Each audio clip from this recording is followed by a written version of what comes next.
Hi friends, मैं आकांक्षा शर्मा जी की with आकांक्षा में आपका स्वागत करती हूँ। एमपीपीएससी मेन सॉल्व पेपर 2020 का आज हम पार्ट 4 करने वाले हैं।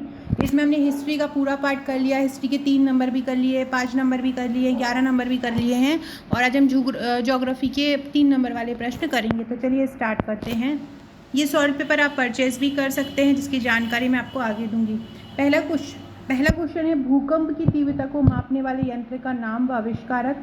तो रिक्टर पैमाने से भूकंप की तीव्रता को मापा जाता है और इसके आविष्कारक चार्ल्स रिक्टर हैं। 1935 में उन्होंने इसकी खोज की थी।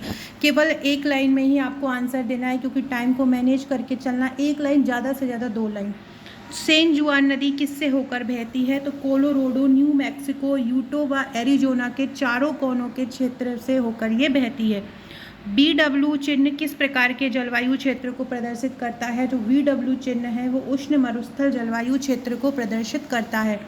चिनाब नदी की 3 प्रमुख सहायक नदियों के नाम बताओ। मियार नाला, सोहल, थिरोट, भुट नाला, ये चिनाब नदी की 3 सहायक नदियां हैं। करेवा मिट्टी क्या है? यह भारत के किस भाग में पाई जाती है? तो करेवा मिट्टी कश्मीर घाटी में पाई जाती है। कश्मीर घाटी में पाए जाने जलोढ़ मिट्टी के भंडार हैं। और करेवा का मतलब होता है एक उठी हुई भूमि। और अगर आप ये इतना ही आप लिख सकते हैं, लेकिन अगर आप ये भूल जाएं तो आप ये भी लिख सकते हैं, करेवा तलछट कश्मीर के पैलियोजोइक और मेसोजोइक तलछट के ऊपर पाए जाते हैं। अगला क्वेश्चन है, नीली क्रांति क्या है? किस जिले की है ये और किस जिले की झींगा मछली को किस जिले को झींगा मछली की राजधानी कहा जाता है? तो नीली क्रांति किसानों की आय दुगनी करने के लिए एक सहबद्ध कार्यक्रम है। यह मछली तथा समुद्री उत्पादों को पकड़ने का काम करता है और उनको प्रोत्साहित करता है। नेल्लोर जिले को भारत की झींगा राजधानी कहते हैं। किसको कहते हैं? नेल्लोर जिले को बोलते हैं। नर्मदा व तापी कहाँ पर एक दूसरे के समीप होती हैं? मुकराता गाज। कहाँ पर होती हैं? मुकराता गाज में होती हैं। ये नर्मदा अनुक्षेत्र गुजरात में आता है। तो नर्मदा और तापी कहाँ पर एक दूसरे के समीप होती हैं? मुकराता गाज में होती है। ये कहाँ आता है? गुजरात में आता है, नर्मदा अनुक्षेत्र में। अगला क्वेश्चन है फ्रेंड, अगला क्वेश्चन करने से पहले आप अगर हमारा एमपीपीएससी मेंस का सॉल्व पेपर लेना चाहते हैं तो 7 सालों का सॉल्व पेपर ले सकते हैं। इसमें पेपर वाइज बुकलेट मिलेंगे आपको 2014 से 20 तक, और इसकी सॉफ्ट कॉपी और हार्ड कॉपी दोनों ही उपलब्ध है। हैंड रिटन है, ये पूरे फ्लो चार्ट डायग्राम सहित है। हैंड रिटन में पढ़ने में आसान हो जाता है, तो ये इसलिए हैंड रिटन बनाए गए हैं। सॉल्व पेपर के अलावा आप हमारे एमपीपीएससी मेंस का पैकेज भी ले सकते हैं। एमपीपीएससी मेंस का पैकेज भी पूरा हैंड रिटन है, फ्लो चार्ट डायग्राम सहित है।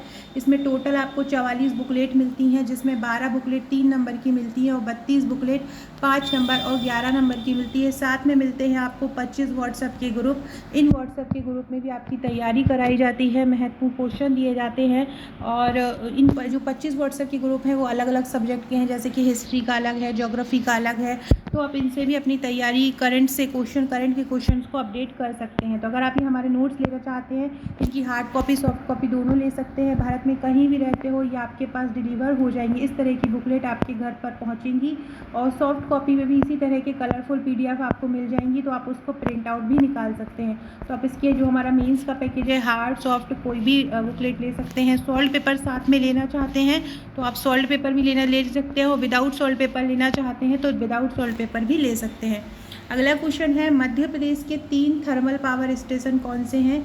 चांदनी ताप विद्युत केंद्र है पहला, दूसरा है अमरकंटक ताप विद्युत केंद्र और तीसरा है सतपुड़ा सारणी विद्युत केंद्र।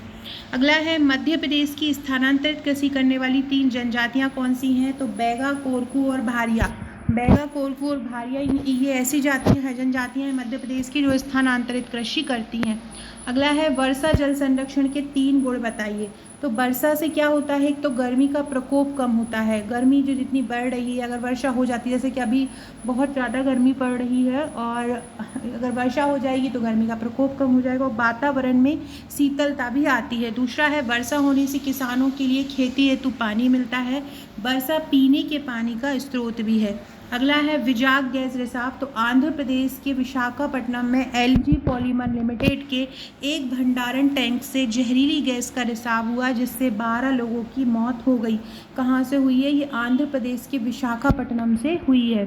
अगला है, एम्फान चक्रवात। एम्फान चक्रवात बंगाल की खाड़ी के ऊपर बना एक मजबूत उष्णकटिबंधीय चक्रवात है पूर्वी भारत के साथ साथ इससे बांग्लादेश को भी खतरा है। तो एम्फान चक्रवात कहाँ पर है?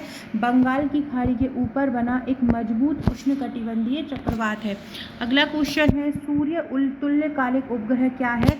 तो ये निम्न भू कक्षा का एक प्रकार है। उत्तर से दक्षिण की ओर ये प्रक्षेपित होता है और पृथ्वी से 1000 किलोमीटर की ऊंचाई पर स्थित ये है।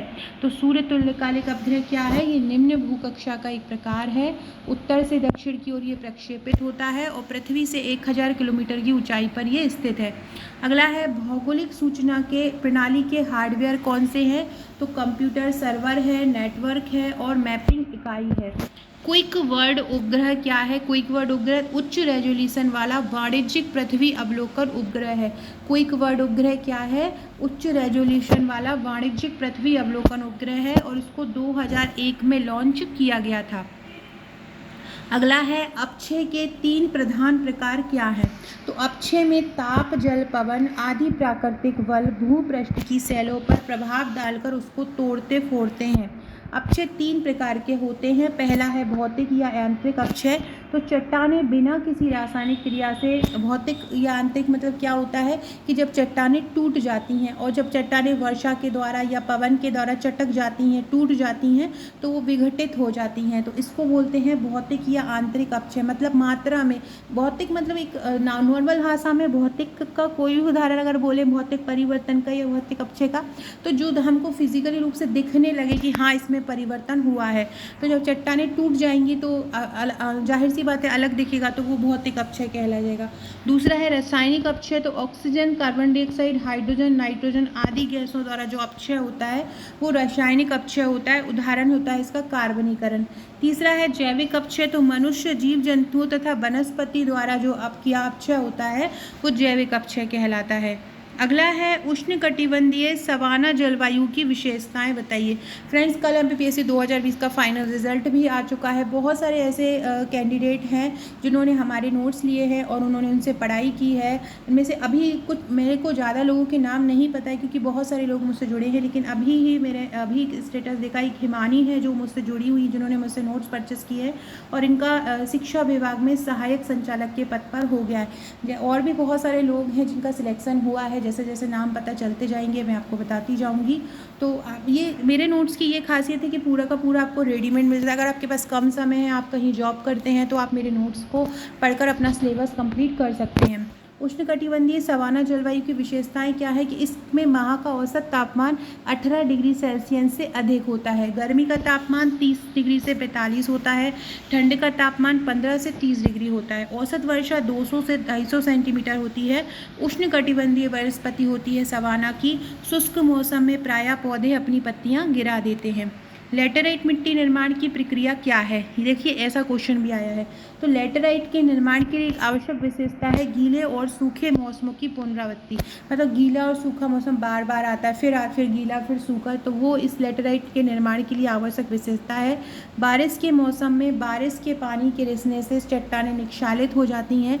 लीज्ड आयनों से युक्त परिणामी घोल शुष्क मौसम के दौरान केशिका क्रिया द्वारा सतह पर लाया जाता है और इसमें आयन होते हैं जो घुलनशील होते हैं, जिससे नमक यौगिक बनाते हैं जो सतह पर सूख जाते हैं। अगले गीले मौसम में यह लवण बह जाते हैं। लेटेराइट का निर्माण कोमल शिखाओं और पर्वतों की कम स्थलाकृतिक राहत में किया जाता है। फ्रेंड, डिस्क्रिप्शन बॉक्स में आपको मेरे व्हाट्सएप, टेलीग्राम, फेसबुक, ट्विटर का लिंक मिल जाएगा, ज्वाइन कर लीजिएगा। 6260190944 ये मेरा व्हाट्सएप नंबर है और इस पर आप मुझे व्हाट्सएप कर सकते हैं। व्हाट्सएप पर हाय लिखकर आप मुझे भेज दीजिएगा।